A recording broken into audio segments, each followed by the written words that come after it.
Hello అండి, నేను doctor శ్వేతారాణి.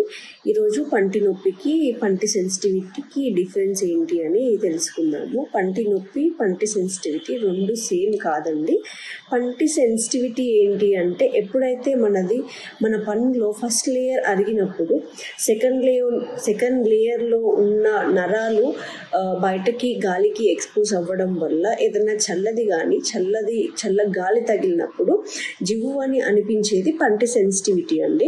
ఎప్పుడైతే ఆ చల్ల గాలి కానీ నీళ్లు కానీ తాగడం ఆపేస్తామో పెయిన్ సెన్సిటివిటీ అనేది తగ్గిపోతుందో దానిని సెన్సిటివిటీ అంటాము.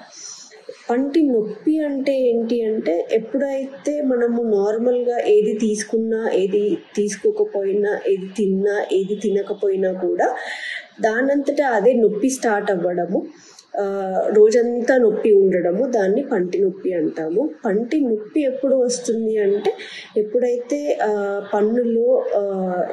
పంటిలో పుచ్చు కానీ, పన్ను అరగడం కానీ, పన్ను విరిగిపోయినప్పుడు కానీ, అది థర్డ్ లేయర్ వరకు, అంటే థర్డ్ లేయర్లో పల్ప్ అనేది ఉంటుందండి. పల్ప్లో మనకు నరాల సప్లై, బ్లడ్ సప్లై అనేది అవుతుంటుంది.